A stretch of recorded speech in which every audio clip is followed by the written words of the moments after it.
Hey, hello, good morning from Germany. This is Jonathan Quayle Higgins, and I would like to welcome everybody on this Christmas Eve day here in Europe.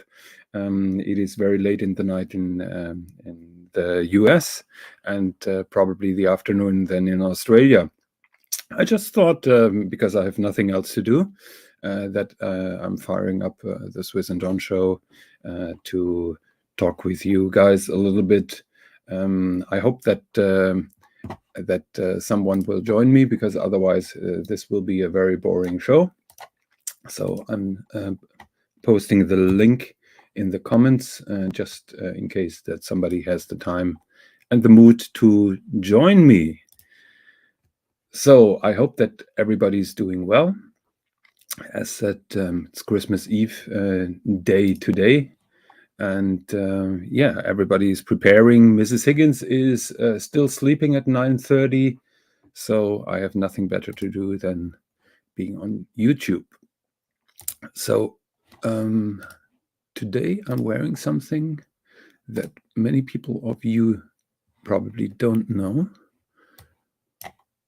And this is my Glashütte CQ 39 millimeters. So to celebrate the special day, I put that watch on. I have it now for quite a while. Really enjoy the watch. As many or some of you may know that I'm a big James Bond fan, and this watch, in my opinion, ticks all the boxes. It is 39.5 millimeters, so it's not one of those oversized dive watches. It has no crown guards, which is an asset to me. It has that beautiful fake patina, which I really like on this particular watch. And yeah, in my opinion, it's the ideal combination of a field watch, simple three-hander watch, very legible, with the pilot's watch with those Arab numerals, and the dive bezel, which is also making it a very nice dive watch. So it's rated to 200 meters water resistance depth, and yeah, it's very beautiful, slim, under the radar. Gives me a very vintage vibe. I think this has been done before by Glashütte. I think the name of the watch was Specimatic. And yeah, my AD gave me a very good deal that I couldn't resist. So I had to get it. The watch itself has an automatic movement, which is the smaller version of the Glashütte automatic movement. So it's not the one with the micro rotor. It has standard rotor, smaller movement, but nonetheless very precise and beautiful watch. Okay, so at the moment I have no friends. I'm the only one that is watching. So yes, so what are we gonna do? Maybe I'm gonna show you some of my favorite watches of this year. Let's go to the GPHG webpage 2022. As you all know, I'm a very bad multitasker. So give me 1 second. We're on the GPHG webpage now. 1 second, I'm going to show it to you. Okay, GPHG 2022. Participant watches, I think it is. So, can we see all? Ladies, yeah. So, yeah, I thought that I'm going to tell you about my favorite pieces of this year. I've mentioned it before.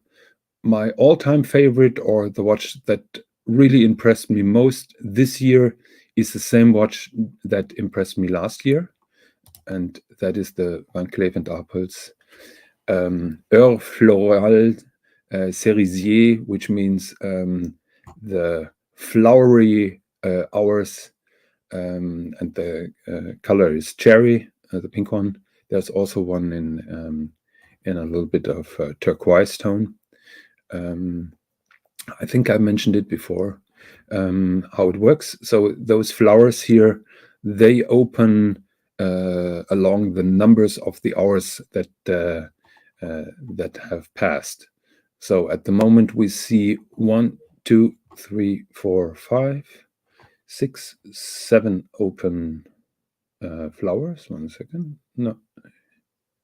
Yeah, we have seven open flowers. So it is 7 o'clock. Now, some people may ask, how can you read the minutes? Very easy. On the side, there is a display for the minutes, and when the hour is full, those beautiful flowers close for an instant, and then for the beginning of the next hour, the right number of flowers then open in a different orientation than on the previous hour. I was lucky enough, and that was totally illegal because we got in trouble with the guards, to do a little video of this particular watch. Many of you know it, but I'm gonna pull it up anyhow. I have L.A. Methwitz here as my first and probably only guest. Oh, Mookie is here as well. Welcome to the show. Thank you very much for joining me. So let me bring up my YouTube channel where we've shown this watch. Give me 1 second.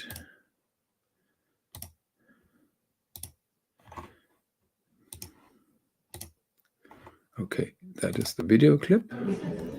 Let me make it a little bit bigger. By the way, that is Swiss hand and Swiss's fingers. Can't make it bigger than that. Okay, so you see now the flowers closing at the end of the hour and then opening up and show the new number of hours.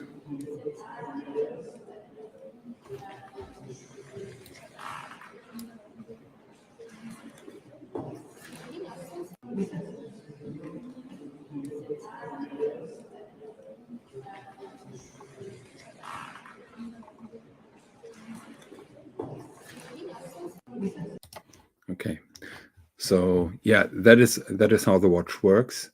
I've been very fortunate to see this watch in real life. This year I passed 2 Van Cleef & Arpels boutiques, asked for the watch, but nobody had it on stock.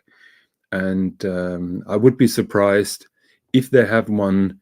I'm pretty sure they have clients for this particular watch. So probably the chances that you can see one in the wild are almost zero. Yeah, so I see myself to be very fortunate, having seen all those amazing watches, and this Van Cleef & Arpels watch was certainly one of my highlights. I'm going to show it again to you.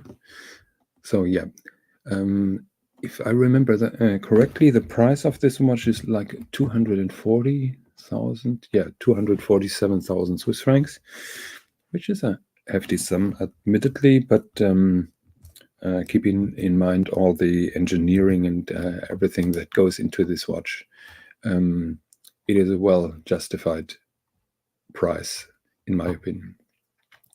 So that, ladies and gentlemen, is my watch of the year 2022, and it was my watch of the year 2021 as well.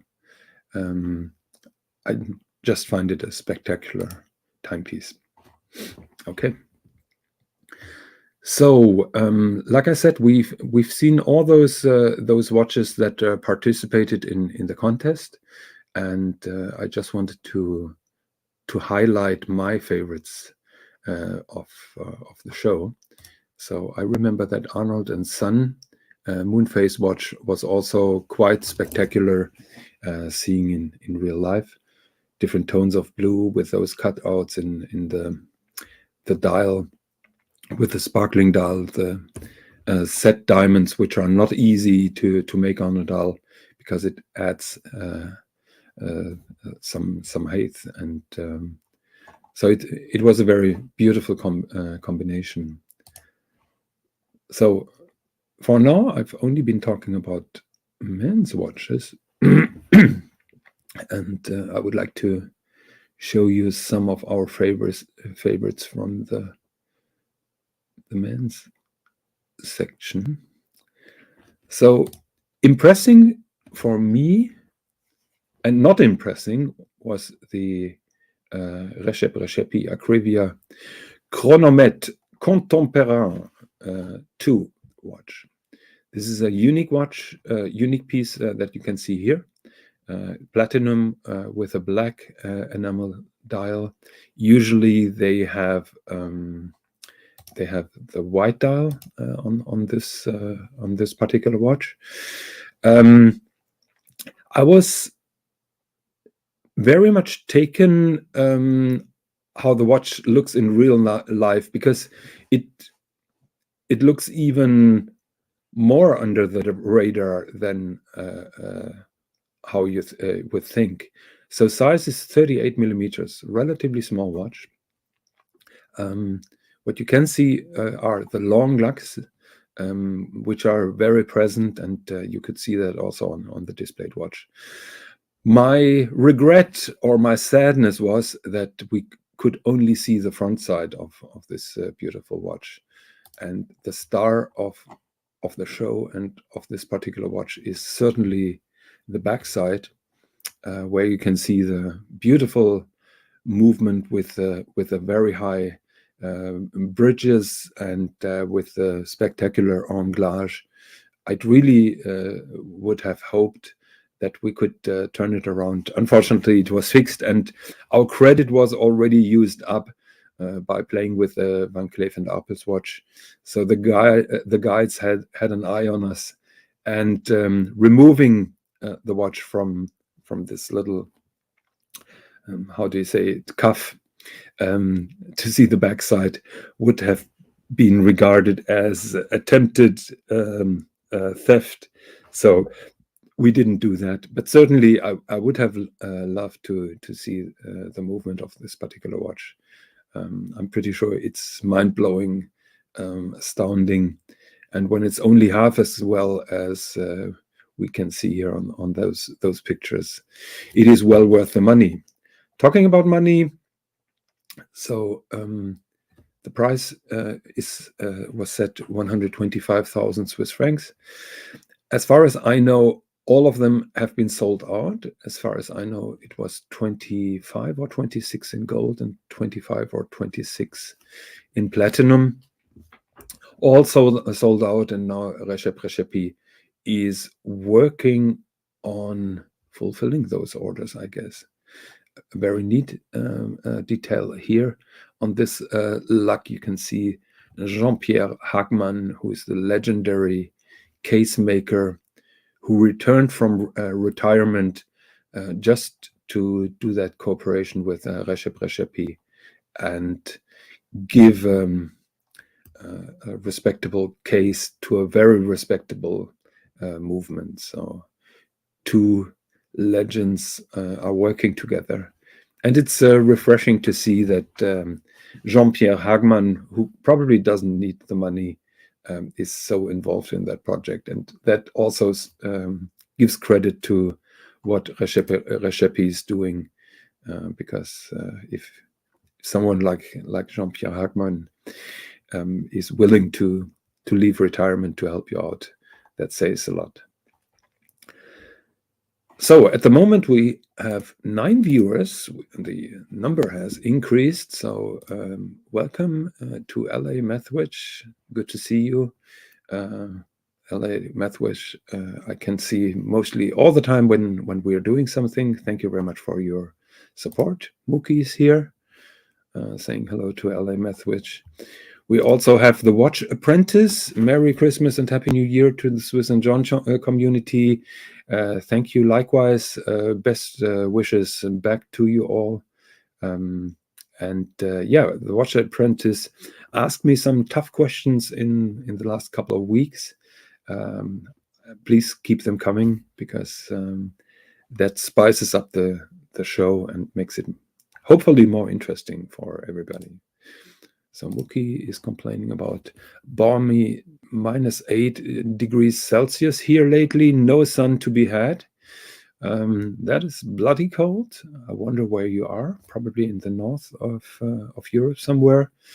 At the moment we have 6 degrees positive here in Hamburg.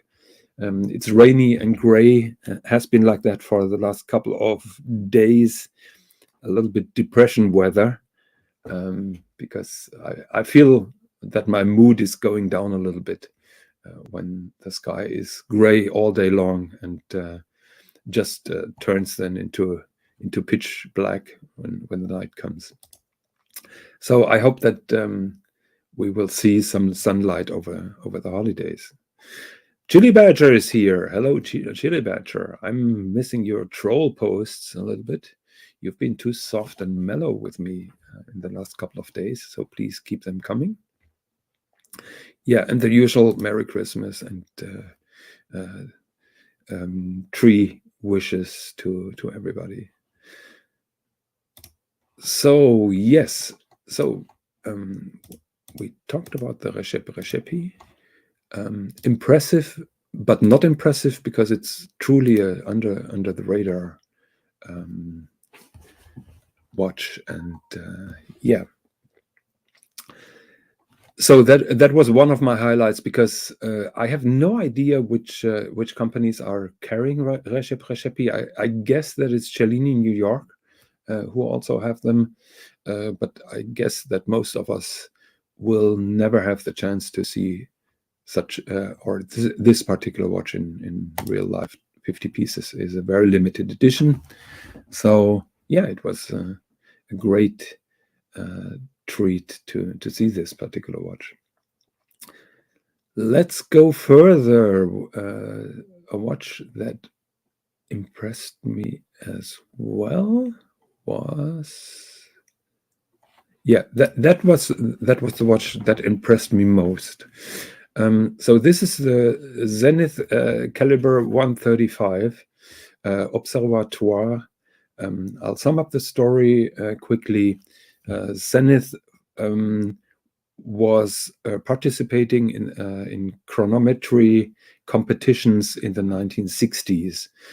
They have a long history and tradition of participating, being quite successful in those competitions. Let's keep in mind those competition movements are like Formula One engines, so they're not meant to be shown in normal wristwatches. Most of them don't have even an anti-shock system for the balance wheel, so those watches are totally unusable for wristwatches usually, and end up in the company archives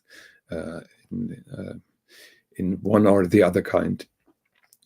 So I think it was Philips auction house who approached Zenith and asked about those competing movements, and Zenith was willing to put in I think 38, was it 38 of their movements? Let me check here. Limited series, that is limited series of one, I guess, the platinum one.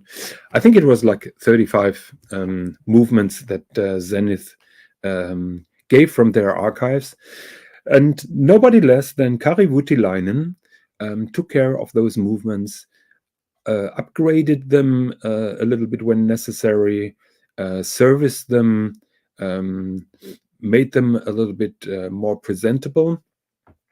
And Kari Voutilainen not only worked on those movements, he also was supplying, as far as I know, the dials and the cases for those watches. Not sure about the case, but I think the dials also come from Kari Voutilainen. Let's see. Here, unite, tasking, restoring and finishing the movements.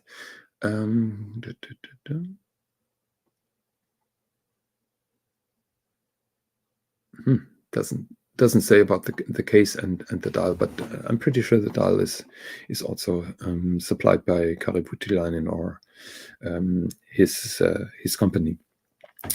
So I like the concept of this particular watch. It's not cheap. I think the regular ones were like 115,000. This is a piece unique, as far as I know, platinum with black dial. The other ones have been platinum with a salmon dial, if I remember correctly. And when I saw this watch, I was just blown away about with its beauty. I've showed you before the Recep, which I have great respect for the Recep, but I personally like the Zenith even more from a visual point of view. For sure, you cannot compare the movement finishing, although this is Kari Voutilainen. I think the Recep is on a different level in terms of movement, construction, and finishing. But the visual appearance was just stunning and mind-blowing. So from the men's watch, that was my favorite number 2. The Recep, I would say, was my favorite number 3. And now let's find out what was my favorite number 1. Let's scroll down a little bit.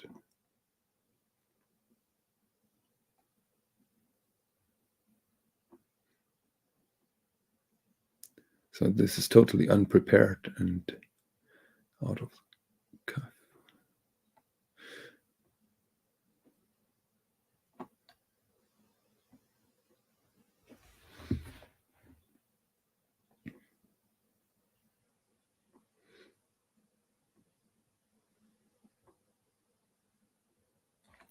Here we are. So my favorite of this particular show is the Ferdinand Berthoud watch, the chronometre Val de something in, I think that is the place where they are producing. Basically, the star of the show, or what makes this watch so special, is also the movement. You guys know that Swiss and I, we're movement people, and what you can see here from the movement is just stunning. You can see a fusée and chain construction here for the mainspring. Just to summarize, the fusée chain system is a solution on the problem that a mainspring has a large amount of torque when it's fully wound up, and the amount of torque almost constantly goes down until it's fully unwound. This not constant torque is a problem in terms of precision, because it gives it a different load then, or a different force on the entire escapement. So generations of watch and clock makers try to find a solution on that. Fusée chaîne is one solution where you're working with variable levers, and it's a very complex system. And everybody knows how much I love Lange & Söhne, and Lange & Söhne has some fusée chain constructions as well. In my opinion, the Ferdinand Berthoud is even more visually pleasing than what Lange is doing. Additionally, you have a tourbillon here with a beautiful black polished tourbillon cock, I would say. So the entire movement here is stunning, and is without much competition, I would say. Visually, this watch is very different to what you usually see here. You have at 12, you have a very small display of the minutes. You have a digital display of the hours, and you have a big second hand. As far as I know, it's also deadbeat. Yeah, it's deadbeat seconds. So that means the second is ticking like a quartz watch. So this watch, in my opinion, is visually stunning. It is 44 millimeters, so it's certainly not a dress watch, not a very small watch, but they managed to hide the size pretty well. So I would regard this watch still being wearable, and this is this has been my favorite men's watch on the show. So price here is 270,000 Swiss francs. Keep in mind, Ferdinand Berthoud is a so-called Phoenix brand. Ferdinand Berthoud has a history being an innovator or improver of many things in terms of chronometry, but Ferdinand Berthoud was dormant for many decades and has been revitalized by the owner of Chopard. They're doing only a very limited number of watches, and their finishing and construction is top notch. I would say very close to Grobel Forsey, who are Swiss and my favorite current company. So I would say Ferdinand Berthoud, Rexep, and Grobel Forsey at the moment are the holy trinity in watchmaking.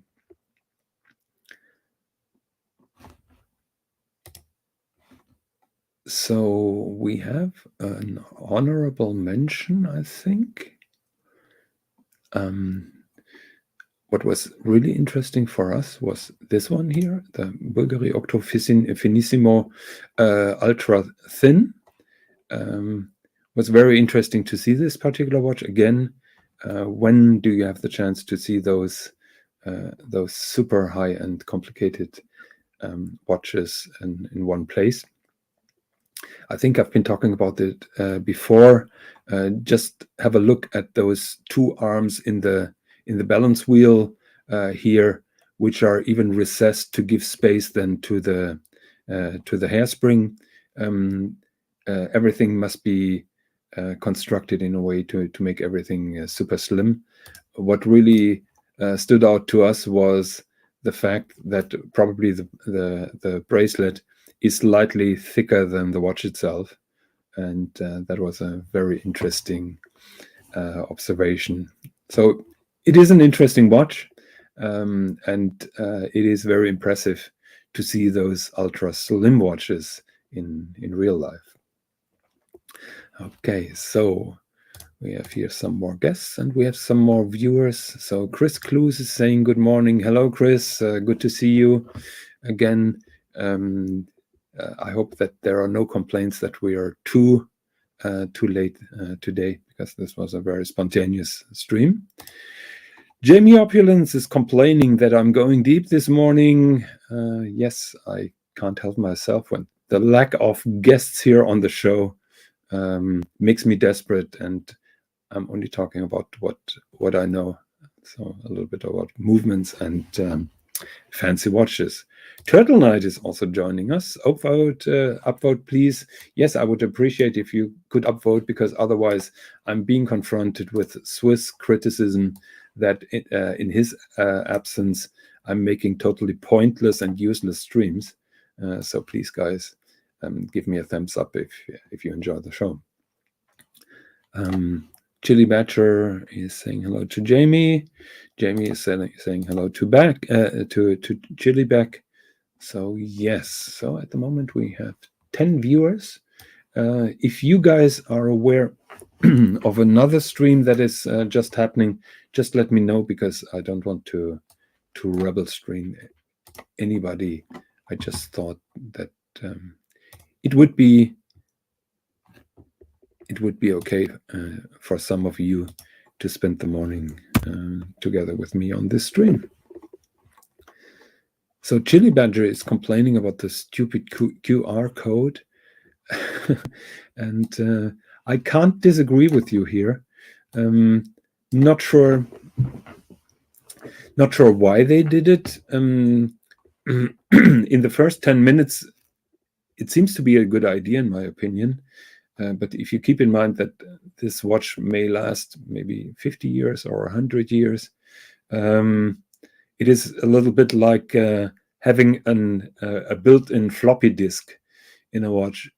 I'm pretty sure very soon this kind of technology will be replaced with something better, more modern, and that will make the watch really look old. Additionally, we have I'm not sure if it's a doxing issue, because if you post your watch on Instagram, everybody can scan that barcode. Not sure what it brings up. So I'm not sure if there is also a privacy issue, but I think it's not really a good idea. I agree with you here. Okay, so I'm posting the link again.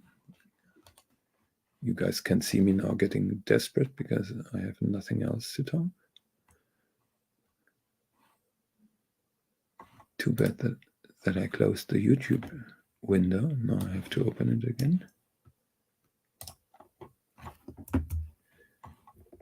Okay, so if somebody wants to join me, because this ship is sinking fast, please don't be shy and don't be a stranger. So Jamie, have you prepared everything for Christmas? The tree set already, all the gifts wrapped, and the very important question: what to eat today with you guys? So here we will have goose leg tonight with red cabbage, rotkohl, and those dumplings that I've been talking about previously. So Chili Badger is signing off to score some more old cheese today, swing back a couple of dark beers. That is my total master plan. Sounds like a single Christmas celebration. Enjoy it, Chili Badger. Not sure what the old cheese reference is about, but good luck in finding some old cheese today. And of course the beers. So tell me in the comments what to eat for you guys in the next couple of days.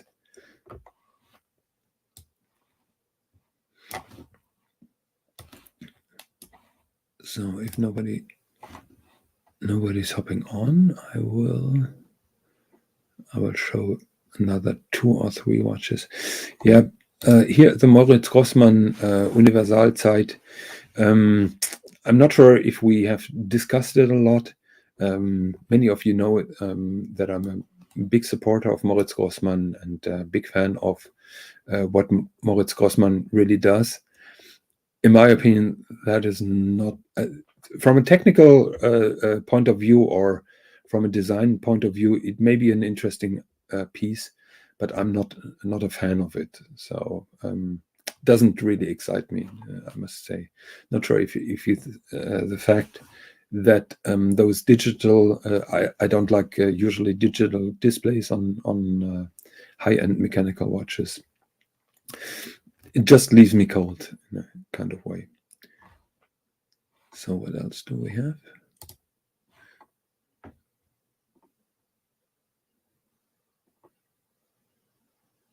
Oh yes, one of our favorites was the chronograph, Grönefeld chronograph. I remember that we were not talking too positively on the Swiss and John show about this particular watch. I must say, in real life, it was much more striking, much more beautiful, because that contrast between the frosted parts of the dial and those added subdials is not that big, just like on the picture. It is a little bit more constant in the tone. So we both agreed that the watch looks better in real life than on those pictures that we've seen so far. Too bad that we couldn't see the movement, because the movement finishing and the movement construction certainly is stunning. I just realized that I haven't been sharing the screen, so not sure why nobody's complaining, but here we go. So yeah, I was talking about the chronograph here, and I was moving to the movement side. One of the novelties is the reset mechanism of this particular watch. Instead of having a metal hammer rub on those heart-shaped pieces, Grönefeld decided to have two ruby roller bearings that are seen here. So it is a much more soft reset movement. In addition, they have a kind of mechanical brake that slows down that click moment to a period of a second or two. So if you hit the reset button, this motion is very slow and goes back. I'm trying to find a video for you guys so that we can all see how that works. Chronograph.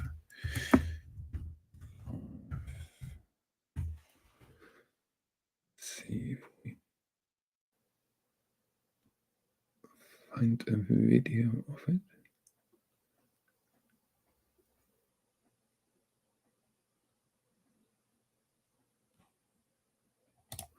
Let's try that one. I can't. One second, I'm skipping the ad. Ist.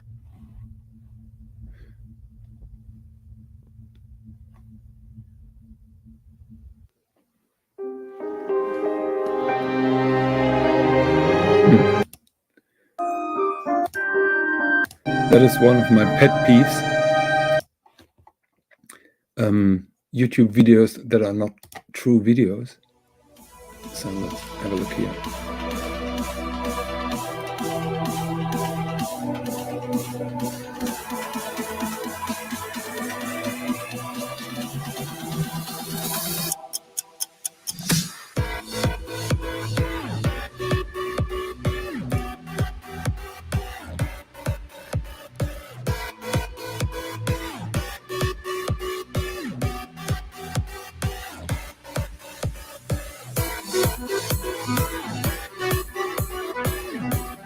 Here you can see then that this kernel is set in motion when the watch is reset.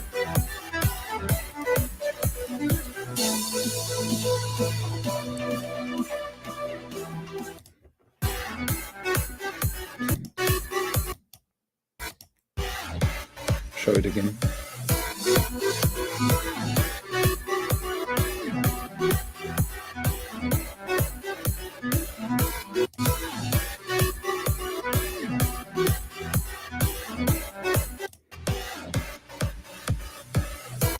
I'm gonna mute that awful music.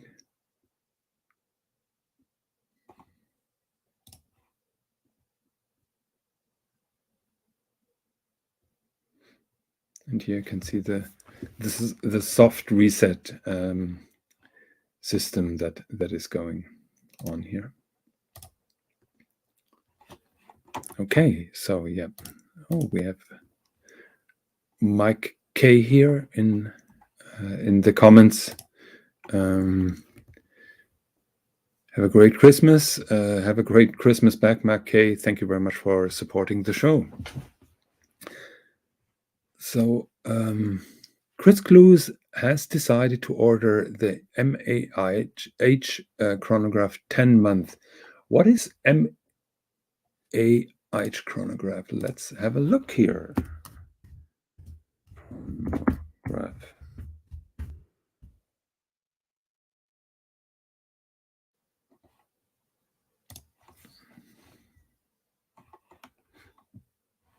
Because I've seen it mentioned before.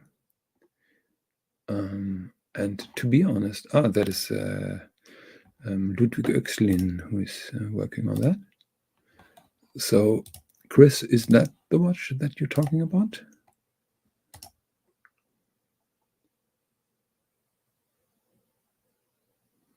Oh, we have Crappy Luxury here in the house. Crappy, I was waiting that you're firing up your show today, and because I was desperate that you haven't, I was doing a show. So if you want to join me, I will post the link again in the comments. Give me a second,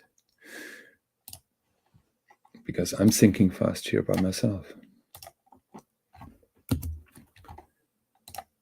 So Chris, I have no idea what this watch is all about. I know that Ludwig Oechslin was working together with Ulysse Nada. He was doing those super complicated planetary watches, and I think he's a mathematics and conservator of the Watch Museum in La Chaux-de-Fonds. And yeah, everything that he does is very interesting. I would like to know a little bit more about this watch. Base movement and what the specs of this particular watch is. So let's have a look at the video. Maybe that tells us a little bit. So here is the MAH chronograph. Oh, that is Musée International Horlogerie. That is MIH.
Okay, very interesting. So what I gather from that video is that first of all, here the display of the day of the week, the month, and the date is inline and done with 3 different discs, concentric discs, which is quite unique. Nobody else has that, or yeah, Patek Philippe does it as well. What I also can see is and that is what Oechslin and also Ox does to simplify the way of displaying all the functions and the details and the information of what a watch can give. So very simplified approach, dial design. I guess that the second hand belongs to the chronograph. And what we've seen on the video was that on the back side, I think there is a minute counter. Here on the back side, there's a little counter of second, is that?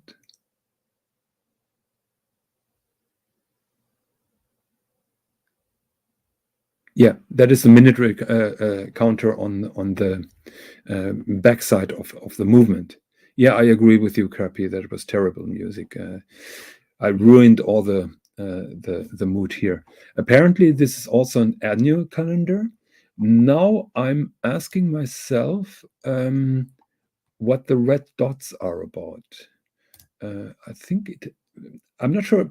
At first of all, I thought that it has to do with AM and PM. Now I'm not sure if that shows something about the annual calendar. I guess it's AM and PM because, yeah, annual calendar probably will be self-explaining. But probably it shows the leap year with those two little dots. That I don't know. Chris, can you tell us how much that watch is? Well, probably we can find it out. One outlet. So let's see. No. MIH in la chambre de fond. Let's see if they sell the watch directly at the museum. And we go here. Now it opened a window again, so I have to click here. Okay. Now everything is in French. Let's try to have it in German. But it seems they don't have a web shop. No web shop. Okay, let's check out MAH chrono price.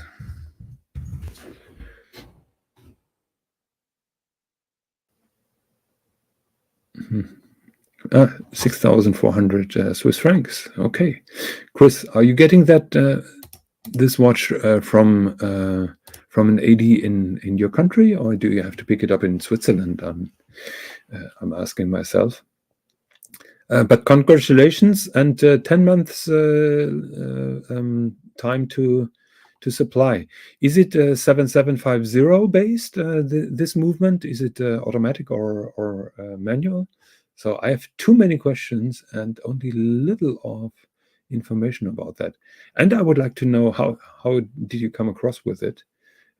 So was there an article, Watches by Six or monochrome, or how did you find this? Because I haven't seen this particular watch being featured in one of the main publications, but we all are just browsers here in the internet, and sometimes information is getting lost.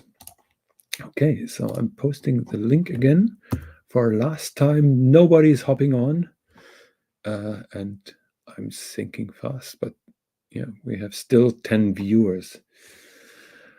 Okay, what else can we talk about? Anybody has a watch question? So Chili Badger, I've seen that he was going a little bit further with the old cheese. Yeah, he says 8 cheese from a specialist cheesemonger near him. So yeah, sounds interesting. So who else do we have? Yeah, Crappy Luxury here. Chili Badger, Crappy Luxury. I kid you not, I was giving an air fryer yesterday, 4.5 liter capacity. Wow, that sounds like a lot. So yeah, it's a Christmas miracle.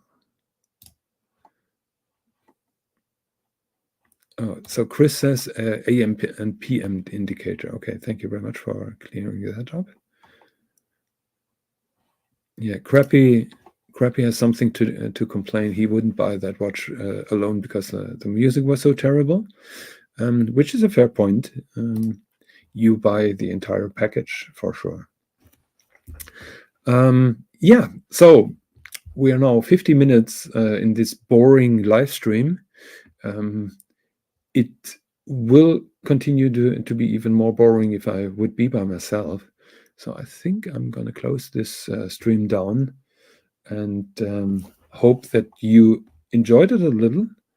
And yeah, I'm wishing everybody Merry Christmas, Happy Holidays if you're not celebrating Christmas. I hope that you all have some beautiful days. Try to be peaceful and remember that we are all here to spread love and to spend our time together with other people. Thank you very much for watching, for supporting our show. My best wishes also go out to Swiss. I've not been able to reach him in the last 2 weeks, so I hope Swiss is doing okay. I'm pretty sure he's having a blast without me and without us. And I'm pretty sure he will be back very soon. So yes, we have final greetings here. Merry Christmas, lattes, patatas. I'm not sure. It's potatoes. Jamie wishes best wishes to me and the family. Thank you very much, Jamie. Yeah, so that was the little impromptu show, Chris and John, Chris, Swiss and John show for this morning, Christmas Eve. I hope that everybody's doing well, and yeah, just enjoy the time until the next time then. And I'm running the trailer.